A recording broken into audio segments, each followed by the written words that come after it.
जय हिंद दोस्तों, कैसे हैं? आशा है कि आप लोग बढ़िया ही होंगे। तो चलिए आज लाए हैं आप लोगों के लिए विश्व का भूगोल। ठीक ना, विश्व का भूगोल। तो बने रहें हमारे साथ, और जो नए हैं चैनल को सब्सक्राइब कर दें। ठीक, तो ये पहला वीडियो है भूगोल का। तो चलिए बिना समय गवाए वीडियो को करते हैं स्टार्ट। तो देखिए, भूगोल भूगोल जो है मानव तथा उसके पर्यावरण एवं दोनों के बीच संबंधों का अध्ययन करता है।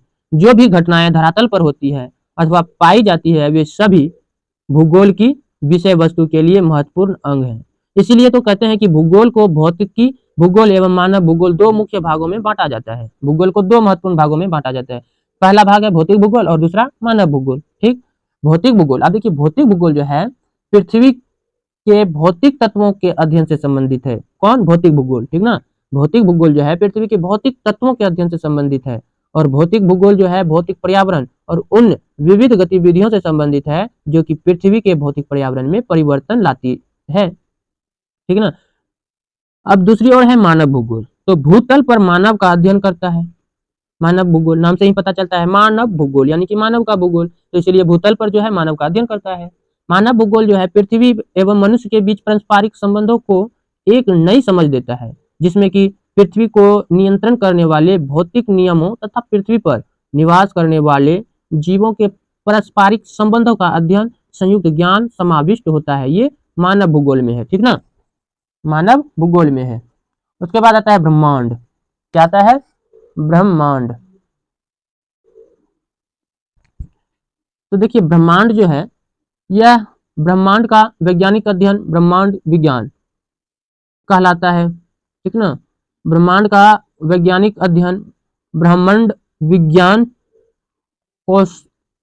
कोस्मोलॉजी। ठीक ना, कोस्मोलॉजी कहलाता है। ब्रह्मांड में तारों, आकाश गंगाओं, ग्रहों, उपग्रहों, उल्कापिंडों आदि को शामिल किया जाता है।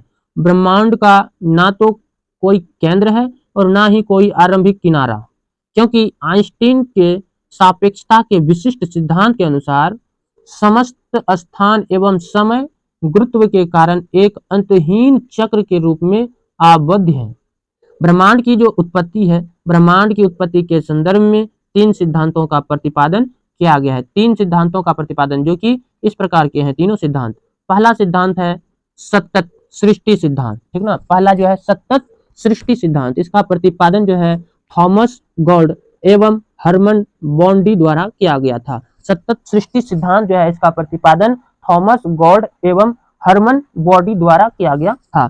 और दूसरा जो था संकुचन विमोचन सिद्धांत, जिसे कि दोलन सिद्धांत भी कहते हैं, इसका जो प्रतिपादन था डॉक्टर एलन संडेज द्वारा किया गया था। दूसरा संकोचन विमोचन सिद्धांत, जिसे दोलन सिद्धांत भी कहा जाता था, तो इसका प्रतिपादन जो है किसने किया था? डॉक्टर एलन संडेज ने। ठीक ना। और तीसरा जो है महाविस्फोट सिद्धांत है, इसका प्रतिपादन जो है जॉर्ज ने किया था। एब जॉर्ज लेमैत्रे ने किया था। अब देखिए, महाविस्फोट सिद्धांत जो है, महाविस्फोट, थोड़ा और बड़ा कर लेते हैं इसको। तब देखिए, महाविस्फोट सिद्धांत बिग बैंग थ्योरी। ठीक ना, महाविस्फोट सिद्धांत जिसे कहते हैं बिग बैंग थ्योरी, एब जॉर्ज लेमेत्रे द्वारा प्रतिपादित महाविस्फोट सिद्धांत के अनुसार 15 अरब वर्ष पूर्व, ठीक ना, 15 अरब वर्ष पूर्व संपूर्ण ब्रह्मांडीय पदार्थ अत्यंत संघनन पिंडीय के रूप में था। क्या था?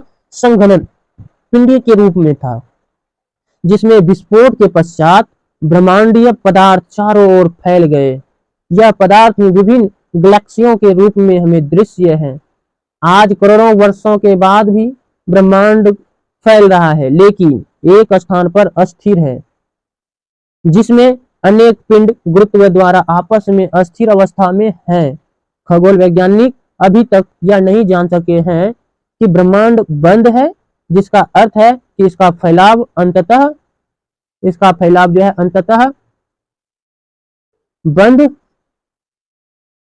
अंततः बंद हो जाएगा और सिकुड़ना प्रारंभ हो जाएगा, अथवा यह खुला है, जिसका अर्थ है कि इसका विस्तार हमेशा होता रहेगा। ठीक ना। तो अब जानेंगे गैलेक्सी, जिसे आकाशगंगा। ठीक ना, तो आकाशगंगा के बारे में। तो उससे पहले जान लेते हैं लाल दाना क्या है। लाल दानव, ठीक ना, रेड जेंटस, रेड जेंटस क्या है? तो देखिए ये मृत्यु उन्मुख तारे होते हैं, मतलब मृत्यु उन्मुख तारे होते हैं। जब किसी तारे में हाइड्रोजन घटने लगती है तो उनमें लालिमा दिखने लगती है। जब किसी तारे में जो है हाइड्रोजन की मात्रा जब घटने लगते हैं तो उन तारों में लालिमा दिखने लगती है, इसलिए इन्हें रेड जाइटस कहते हैं। क्या कहते हैं इसे?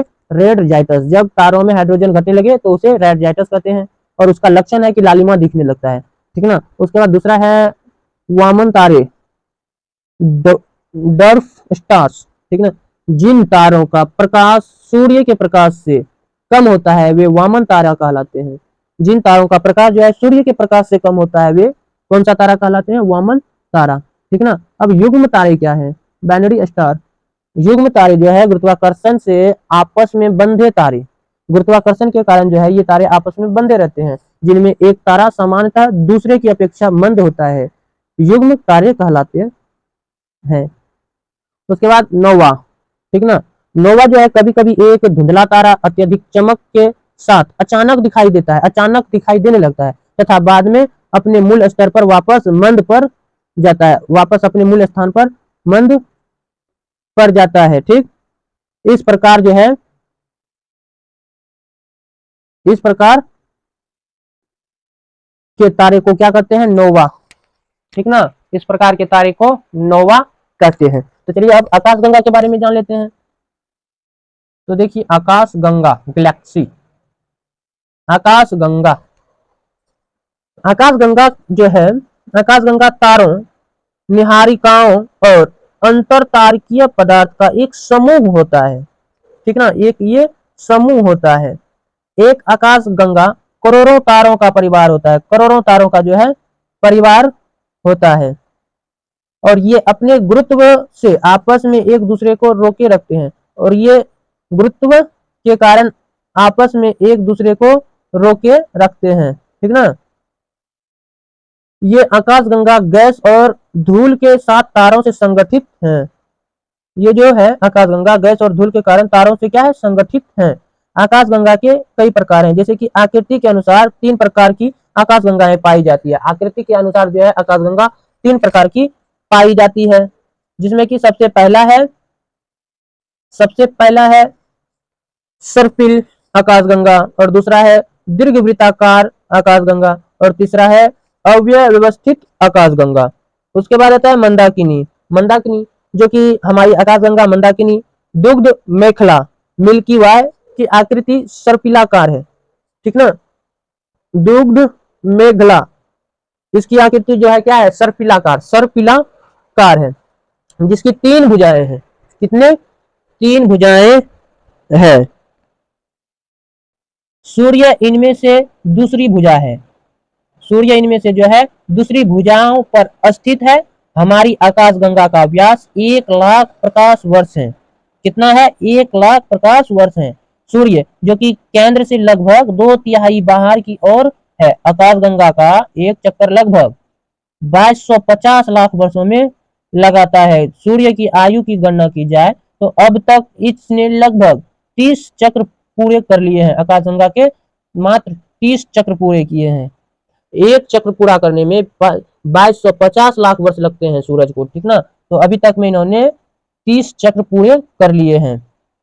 तो हमारी आकाशगंगा का निकटवर्ती पड़ोसी आकाशगंगा जो है वो देवयानी है, जो 20 लाख प्रकाश वर्ष दूर है, जो कि 20 लाख प्रकाश वर्ष दूर है।